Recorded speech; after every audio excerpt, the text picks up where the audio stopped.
Yo, what's good, guys? Today we got facts about Germans never taught in school.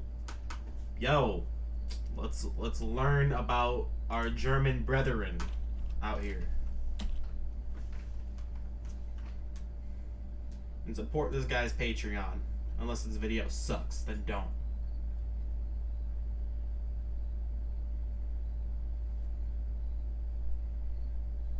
Germans are an old people. Their language is centuries older than English, French, Spanish, or Italian. But the history of a dozen years has cast a long shadow over the thousands of years of their existence as a people. The rule of Hitler and the Nazis from 1933 to 1945 not only sealed the fate of the Germans of that generation, it has colored the way Germans have been seen since then, as well as the way the previous history of Germans has been seen. German intellectual figures, social traditions, and political movements in centuries past that were once seen in the context of their own times are now often seen as precursors of Nazi totalitarianism or of the Holocaust. Was all of German history leading up to Hitler? Or were the Nazi years simply a tragic aberration on a monumental scale? The collectivization of Germans in the minds of others has had major consequences in the real world, quite aside from its impact on intellectual conceptions of this people. At the end of the Second World War, millions of people of German ancestry living outside the Reich in various parts of Eastern Europe and the Balkans were sent back to Germany, even though many of these families had been living where they were for centuries, and many of the individuals sent back to Germany had in fact never seen Germany. That's crazy. Like, I got a little German ancestry. Imagine I just got shipped off to Germany. Like, nope, sayonara, you out of here. I don't even know what I'd do. I'd be like, well, I don't know. Winston Churchill protested these mass expulsions of millions of Germans on a scale grievous and undreamed of, and said, "We must banish revenge against an entire race from our minds." In order to assess the 12 fateful years of the Nazi regime and its relationship to German culture and history in general, we must first review that history and that culture. Germans, as a people, have extended well beyond the boundaries of present-day Germany. I'm not gonna lie though, right? Like, actual Germans, right? Like, I got German ancestry, but like, I don't count as like a German in my brain, right? Like, I've never even stepped foot in Germany, right? I'm American. I'm not German. But I will say, like, because I've talked to German people, like, especially through this YouTube, like, I've talked to people from a lot of countries. Bro, Germans are like some of the most nice motherfuckers I've ever met. Like, yo, shout out to the Germans, bro. Y'all are nice as hell. Not only in Europe, but in overseas settlements in the Western Hemisphere and as far away as Australia. The extent to which these far-flung settlements could be considered German, and for how long, depends of course on the extent to which German culture persisted among them, and whether or not that culture was linked to the German nation-state. To assess that, we need to see, at least in outline, some of the prominent features of the culture and values historically associated with Germans. Moreover, the features of German culture stand out in sharper relief against the cultures of the surrounding peoples, such as the Slavs of Eastern Europe or the British and French to the west. Long before German societies became industrialized, Germans were skilled craftsmen in many fields. Damn right. Germans were known for brewing... Yes, run that. Yo, Germans be running the beer. Damn right. Damn right. Get beer that. in Roman times, and Germany today produces... My fucking heritage be running that beer game. Damn right. more beer than any other country in Europe. People of German ancestry have set up breweries as far away as Australia and China. The famous Tsingtao beer of China having been created by Germans there. Wow, that's crazy. The leading American brands of beer, Budweiser, Coors, and Miller, were likewise all created by people of German ancestry. German breweries in Buenos Aires drove English beer out of the market there. In the Brazilian state of Sao Paulo, the only producers of beer in the early 20th century were Germans. Beer brewing Germans are not simply a stereotype.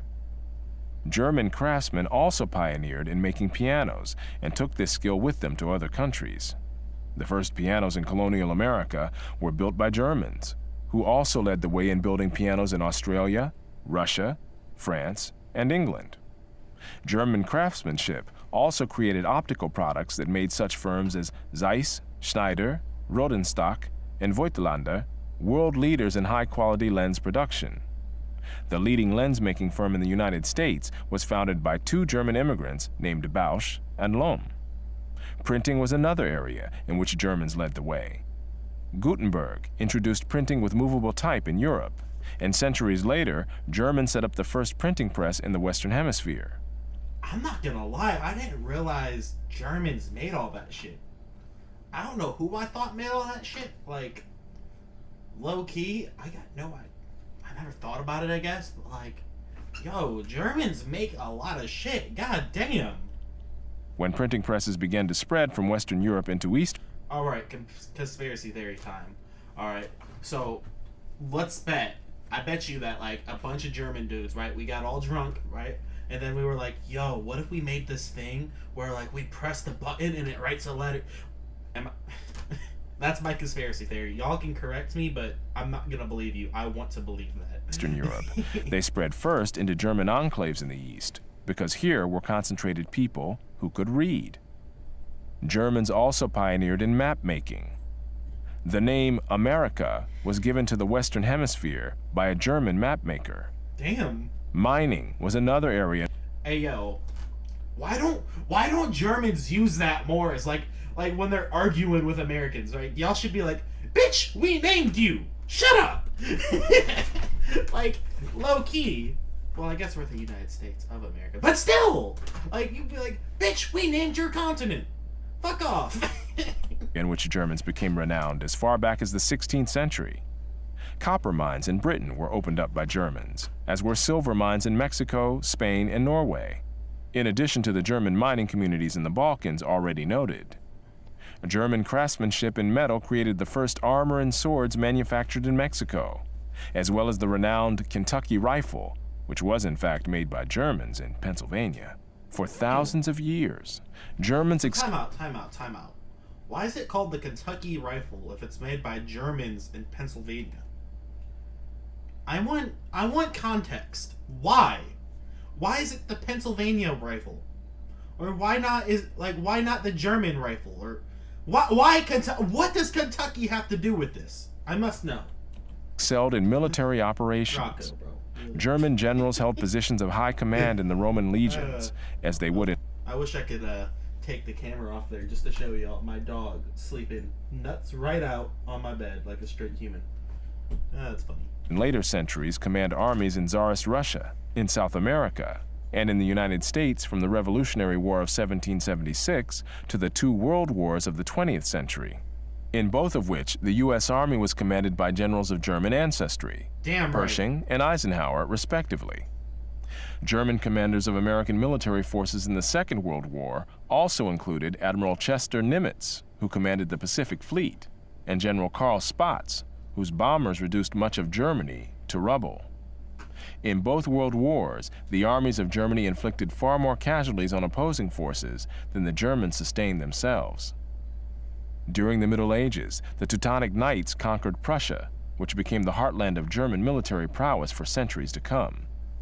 German fighting men were in demand by rulers in Eastern Europe and in the Ottoman Empire, and were used by the British in their attempt to suppress the rebellious American colonies. Let's go! See, look, even the Germans be like the top fighters and shit. Like, let's go. I don't know. I'm not even German, bro. Like, I got that like ancestry, but like, I don't know why I'm bigging this up. Like, I'm a German. Like, I need to chill. As well as by the Americans in order to bring their citizen army up to the military standards required to fight the British. Ironically, Germans produced not only leading military men, but also leading pacifist groups, such as the Menonites, who also spread to other countries. Whether in agriculture, industry, commerce, or the military, Germans became known for thoroughness, organization, punctuality, and hard work, as well as for specific skills.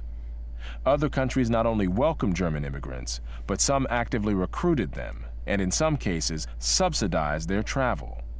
Not only in Eastern Europe, but also in developing nations in the Western Hemisphere and in Australia, Germans were recruited to pioneer in opening up undeveloped wilderness. That's crazy. Wherever Germans settled around the world, there were newspapers printed in German. In Russia, the St. Petersburger Zeitung was founded in 1727, followed in later years by the Saratov Deutsche Zeitung in the German agricultural settlements on the Volga, and the Odesser Zeitung among Germans who settled by the I ain't even gonna attempt to say that shit. Black Sea. In the United States during the immigrant era, most of the foreign language newspapers in the country were German. St. Louis had 2 daily newspapers in German as early as 1845, and out on the plains, there was an Odessa Zeitung set up by German immigrants from Russia who had kept their language and culture intact after settling in Russia for generations and then resettling in the United States. Oh, damn. German language newspapers were published daily in 15 American cities, with such names as Die New Yorker Staatszeitung, the Cincinnati Volksblatt, the Chicago Abendpost, the Louisville Anzeiger, and the Deutsche Zeitung in New Orleans. In Brazil, there was the Santa Cruz Anzeiger, the Deutsche Zeitung, and the Brazil Post. Elsewhere in South America, there were the Argentinisches Tagblatt and the Deutsche Zeitung für Paraguay, among others. In the Australian city of Adelaide, the Australische Zeitung was still being published in the late 20th century. Oh, fuck. That's These crazy. German language newspapers in countries around the world were just one indication of the persistence of German culture among people settled for generations, or even centuries, in other countries. German settlers in Australia built houses and communities in the style that they had been used to in their homeland. A German traveler in 19th century Australia wrote of an immigrant settlement there. There are German public houses, a German drugstore, German doctors, stores, blacksmith, carpenter, school, church. In fact, everything is German. The traveler would believe himself in some little village of the old country between the Rhine and the Oder. A rural village in Argentina was described this way by a visitor in 1967. I entered the church and heard something I did not remotely expect in this distant place. Traditional German hymns of Holy Week, sung in typical Volga German style in which each voice remains distinct. I'm not gonna lie though, like, I kind of respect that.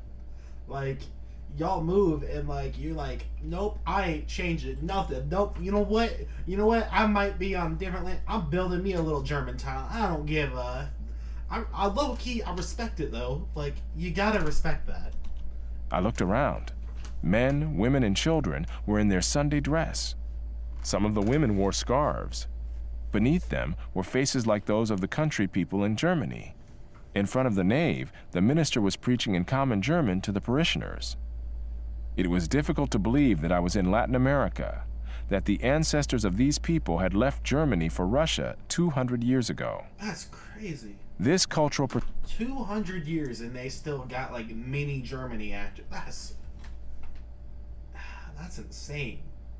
You gotta put some respect on that. Like 200 years and you still never lost your like home country. But then it's like, why leave? Is my question. And like, I feel like people are gonna be taking this the wrong way because it's the internet and people like to do that. So yeah, but like, if you're like, and I respect it, but in the same token, if you're so set on having like your German traditions, why leave? Like, unless you were like bribed to leave to like work for the other country, then it makes sense. But otherwise, I don't get why they would have left. persistence among Germans around the world I do respect it, though. I'm not gonna lie. I do actually respect it. That's represented a loyalty to the particular subculture of the locality from which they had come, not a political loyalty to the German nation. Many had, in fact, immigrated before there was a German nation created in 1871. A 19th century German community in Australia was described as the recreation of a Silesian village. In the United States as well, Germans from particular localities settled together and maintained the culture of that area. That's pretty cool. Frankfort, Kentucky was founded by Germans from Frankfurt, Germany, and Grand Island, Nebraska by Schleswig-Holsteiners. Lomira, Wisconsin was settled almost exclusively by Prussians from Brandenburg, while the nearby towns of Hermann and Theresa were settled by Pomeranians. Even among Germans who immigrated from Russia to the United States, those who came from the Volga settlements established their own communities in the Plain States, distinct from the communities in those states established by those Germans who came from the Black Sea settlements. Even when they resettled again in California, the Volga Germans and the Black Sea Germans settled separately, the former around Lodi and the latter around Fresno. How long and to what extent the Germans remained culturally separate varied with circumstances. Rural enclaves tended to remain culturally insular longer and more completely than was the case when Germans settled in urban communities that included people of other nationalities and cultures. Makes sense. Where the Germans were the numerically predominant urban group, as they were for centuries in much of Eastern Europe, they could assimilate the local population, or at least its upwardly mobile elements, to the German culture. But where the Germans were greatly outnumbered, and especially where the great majority of the German immigrants were male, then interactions among groups, including intermarriage, eroded the German culture. This was the case in much of 19th century Australia, but not in South Australia, where whole families of Germans tended to settle together, and there were as many women as men, so that these communities could maintain their separate social and cultural identities for generations. It was much the same. See, like, I find that very interesting. How, like, some areas keep their culture longer than others. Like, I don't know. That is crazy how that works. Same story in Brazil, where there was very little intermarriage with members of the local population living near German agricultural communities well into the 20th century, while in cities and in some rural areas where there were more diverse populations, acculturation and assimilation became more common. Yet even living in cities with large numbers of people from other backgrounds did not automatically lead to rapid assimilation. In New York City, where 90% of the population was non-German, in the early 20th century, most people of German ancestry nevertheless married other people of German ancestry. That changed over the years, but not immediately or rapidly. This cultural cohesiveness was seldom accompanied by political cohesiveness or group identity politics. Germans were usually not very politically active in any case, and they tended to be underrepresented among career politicians. Where German political leaders arose in other countries, it was seldom as representatives of ethnic Germans in those countries. In the United States, for example, those people of German ancestry who did achieve prominence in politics, the Muhlenbergs in the 18th century, Karl Schurz and John Peter Altgeld in the 19th, and Herbert Hoover and Dwight D. Eisenhower in the 20th century, did so as representatives of the American people at large, rather than as spokesmen for ethnic German interests. There were similar patterns in other countries. In Australia, Germans tended to be underrepresented in politics, and those Germans who achieved political office were elected from constituencies where there were few Germans, as well as from constituencies where Germans were the predominant population. In Russia, the presence of Baltic Germans in high positions in the Tsarist government was of no benefit to the Volga Germans or the Black Sea Germans, in whom these German officials took no interest and whom they looked down on as peasants.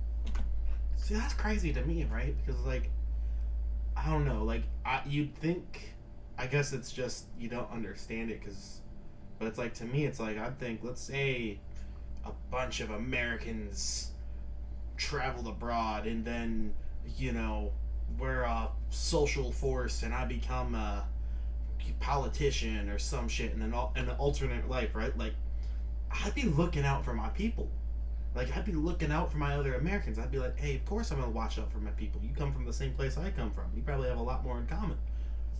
So, I don't know. I find that interesting. But I guess it's just because they come from different areas. They got different cultures and all that. But In Brazil, Germans long remained politically apathetic until after the Second World War, when they began to elect more deputies. However, in places where the German minority was under sustained political attack, such as by the Latvians or the Czechs, Germans were provoked into political activity. The persistence of German culture did not, in most cases, mean making public dramatizations of a separate identity, exceptions again being in places like Czechoslovakia. More commonly, Germans maintained their culture without making a public issue of it. In the United States, such American sports icons as Babe Ruth and Lou Gehrig grew up speaking German, and so did Nobel Prize-winning economist George Stigler. don't even know who George Stigler is, but hey, anyway, fun video, man. Taught me a fuck ton about, like, I didn't know all this, so, like, hey, man, this was fun.